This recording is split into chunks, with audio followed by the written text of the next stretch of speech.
Hi friends, मैं हूं वारिस। आप देख रहे हैं रोज माइन का ऑफिशियल चैनल रोज माइन एजुकेशनल चैरिटेबल ट्रस्ट।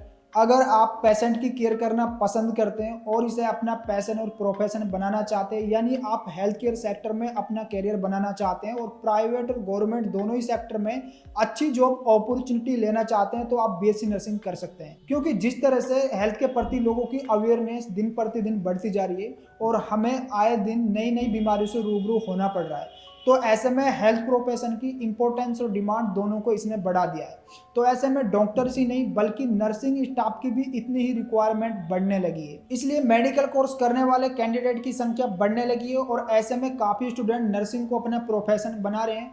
उसमें उनके लिए काफी अच्छा स्कोप भी है। इस कोर्स को करने के बाद आपके पास नर्सिंग से जुड़ी बेसिक और इम्पोर्टेंट नॉलेज आ जाएगी, जिसके बाद आप हॉस्पिटल में नर्स के तौर पर जॉब कर सकते हैं। तो अगर आप भी इस अंडर ग्रेजुएट कोर्स को करने में इंटरेस्टेड हैं, तो आपको इस कोर्स के बारे में डिटेल में जान लेना चाहिए, इसलिए इस वीडियो को एंड तक जरूर देखना चाहिए। तो आइए जानते हैं बीएससी नर्सिंग कोर्स के बारे में डिटेल में। बीएससी नर्सिंग एक 4 साल का अंडर ग्रेजुएट कोर्स होता है। बीएससी नर्सिंग में मेडिकल स्टूडेंट को नर्सिंग सिखाया जाता है। इस कोर्स में बहुत से मेडिकल एस्पेक्ट्स की ट्रेनिंग दी जाती है और इन्हें ट्रेन भी किया जाता है ताकि पेशेंट की केयर करना और इंजर्ड की देखभाल करना इन्हें आ सके। तो आइए अब यहाँ पर जानते हैं बीएससी नर्सिंग करने के लिए हमें कौन सा क्राइटेरिया फुलफिल करना होगा। बीएससी नर्सिंग 2 तरह से पूरी की जाती है, एक तो बीएससी नर्सिंग बेसिक और दूसरा BSc nursing post basic. BSc nursing करने के लिए आपकी 12th साइंस स्ट्रीम से पास होना जरूरी है, आपके मिनिमम 50% मार्क्स होना जरूरी है और आपकी मिनिमम एज 17 साल होना जरूरी है। और बीएससी नर्सिंग पोस्ट बेसिक के लिए आपकी जीएनएम का सर्टिफिकेट होना जरूरी है, तभी आप यहाँ पर ये कोर्स कर सकते हो। तो आइए यहाँ पर जान लेते हैं इसका एडमिशन प्रोसेस क्या रहेगा। एडमिशन प्रोसेस की बात करें तो आपका एंट्रेंस एग्जाम और मेरिट लिस्ट दोनों पर आपका एडमिशन हो जाता है,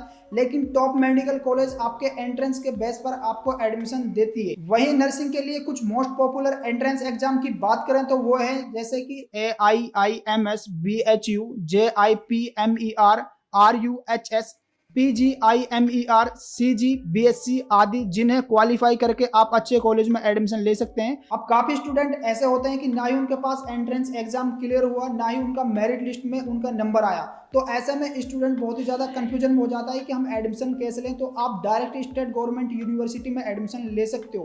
काफी स्टूडेंट ऐसे होते हैं आफ्टर 12th के बाद या आफ्टर ग्रेजुएशन के बाद और भी हायर एजुकेशन लेना चाहते हैं, लेकिन उनके माता पिता उनको हायर एजुकेशन कराने में असमर्थ हैं।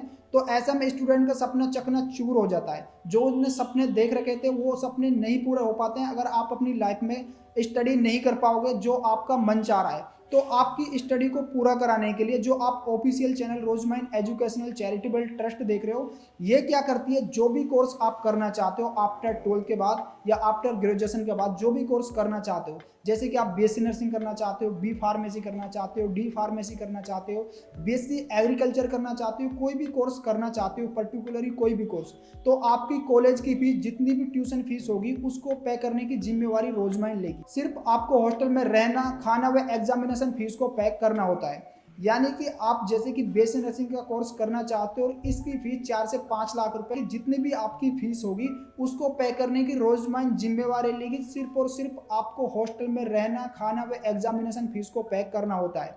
अगर आप लोग रोजमैन के थ्रू स्टेट गवर्नमेंट यूनिवर्सिटी में पढ़ना चाहते हो तो आपको वीडियो के डिस्क्रिप्शन में एक पर्टिकुलर वीडियो की लिंक मिल जाएगी।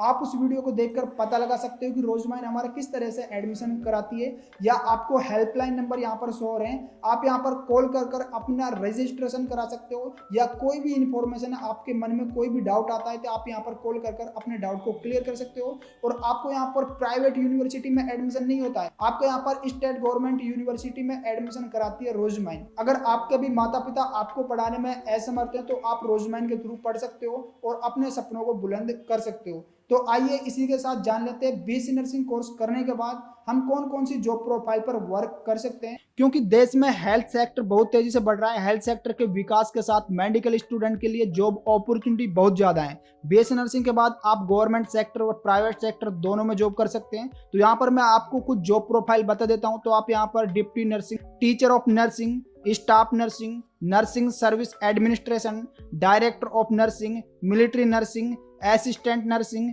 Industrial nursing, community health nursing, department supervisor, nursing supervisor या वार्ड सिस्टर के तौर पर वर्क कर सकते हो। वहीं गवर्नमेंट सेक्टर की बात करें कि गवर्नमेंट सेक्टर में आप कौन कौन सी जॉब प्रोफाइल पर वर्क कर सकते हो, तो इसके अंदर आप हॉस्पिटल में, क्लिनिक्स एंड हेल्थ डिपार्टमेंट में, नर्सिंग साइंस स्कूल में, डिफेंस सर्विस में, ट्रेनिंग इंस्टीट्यूशन में, पब्लिक सेक्टर मेडिकल डिपार्टमेंट में, इन आदि जॉब प्रोफाइल पर भी वर्क कर सकते हो।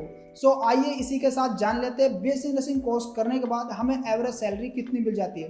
तो बीएससी नर्सिंग कोर्स करने के बाद आपको एवरेज सैलरी, जैसे आप स्टार्टिंग में आपको 10 से 15,000 रुपए की सैलरी मिल जाती है, लेकिन आपके 3 से 4 साल एक्सपीरियंस के बाद आपकी 50,000 से 70,000 रुपए की सैलरी हो जाती है। जैसा जैसा आपका और भी एक्सपीरियंस गेन होता जाता है तो आपकी 1 लाख रुपए तक सैलरी बढ़ती जाती है। वहीं गवर्नमेंट सेक्टर की बात करें कि आपको गवर्नमेंट सेक्टर में कितनी यहाँ पर सैलरी मिल जाती है, लेकिन यहाँ पर यह निर्भर करता है कि आप कौन सी जॉब प्रोफाइल पर वर्क कर रहे हो। लेकिन यहाँ पर मैं आपके लिए कुछ गवर्नमेंट जॉब प्रोफाइल की यहाँ पर सैलरी बता देता हूँ। अगर आप गवर्नमेंट में नर्सिंग के तौर पर वर्क करते हो तो आपको 2,42,000 रुपए पर एनम सैलरी मिल जाती है। नर्स सुपरवाइजर के तौर पर वर्क करते हो तो आपको 4,34,000 रुपए सैलरी मिल जाती है। नर्सिंग एजुकेटर के तौर पर वर्क करते हो तो 3,90,000 रुपए सैलरी मिल जाती है। साइकोलॉजिस्ट के तौर पर आपको 6,80,000 रुपए सैलरी मिल जाती है। मैनेजर के तौर पर आपको 7.5 लाख रुपए पर ईयर सैलरी मिल जाती है। नर्सिंग ट्यूटर के तौर पर आपको 5 लाख रुपए पर ईयर आपको सैलरी मिल जाती है। तो यहाँ पर आपके लिए प्राइवेट और गवर्नमेंट दोनों ही सेक्टर में बहुत अच्छी जॉब अपॉर्चुनिटी है। तो आइए इसी के साथ जान लेते हैं बीएससी नर्सिंग कोर्स करने के लिए हमें फीस को कितना पे करना होता है। ये हम निश्चित रूप से नहीं कह सकते कि आपकी बीएससी नर्सिंग की फीस कितनी होती है, क्योंकि ये इस बात पर निर्भर करता है कि आप कौन सी कॉलेज से नर्सिंग कर रहे हो। लेकिन आप यहाँ पर प्राइवेट और गवर्नमेंट दोनों ही कॉलेज से बीएससी नर्सिंग कर सकते हो। अगर आप किसी भी गवर्नमेंट कॉलेज से बीएससी नर्सिंग का कोर्स करते हो तो आपकी 15,000 से 25,000 रुपए प्रति वर्ष आपकी फीस लग सकती है। अगर आप इसी कोर्स को किसी प्राइवेट कॉलेज से करते हो तो आपकी 50,000 से 1 लाख रुपए प्रति वर्ष की फीस लग सकती है। यानी कि बीएससी नर्सिंग कोर्स करने के लिए आपकी 4 से 5 लाख रुपए पूरे कोर्स की फीस हो जाती है। अगर आप बीएससी नर्सिंग कोर्स को किसी भी गवर्नमेंट कॉलेज से करते हो तो आपकी फीस 80,000 से 1 लाख रुपए पूरे कोर्स की हो जाती है। तो इसके लिए सबसे अच्छा ऑप्शन ये है कि आप एंट्रेंस एग्जाम दीजिए और अच्छे नंबर लाइए, तो आपका कोर्स भी हो जाएगा और आपकी फीस भी कम लगेगी। सो यहीं पे बात कर लेते हैं post basic BSc nursing course क्या है। Post basic BSc nursing course 2 साल का अंडर ग्रेजुएट कोर्स है। बीएससी नर्सिंग बेसिक और पोस्ट बेसिक बीएससी नर्सिंग में अंतर सिर्फ कोर्स की अवधि का अंतर है। पोस्ट बेसिक नर्सिंग कोर्स के द्वारा आपके लिए मेडिकल क्षेत्र में बहुत से जॉब है, जैसे कि स्टाफ नर्स, औद्योगिक नर्स, नर्सिंग सेवा प्रशासक, मिलिट्री नर्स, नर्सिंग निदेशक आदि जॉब प्रोफाइल पर आप वर्क कर सकते हो। Post basic nursing course graduate का औसत वेतन उनके जॉब पोजीशन, स्किल्स और एक्सपीरियंस के अनुसार 2 लाख से 5 लाख रुपए तक हो सकता है। सो आई होप कि आपको ये वीडियो पसंद आई होगी। अगर वीडियो पसंद आई तो वीडियो को लाइक करना और चैनल पर नहीं हो तो चैनल को सब्सक्राइब करना बिल्कुल मत भूलना।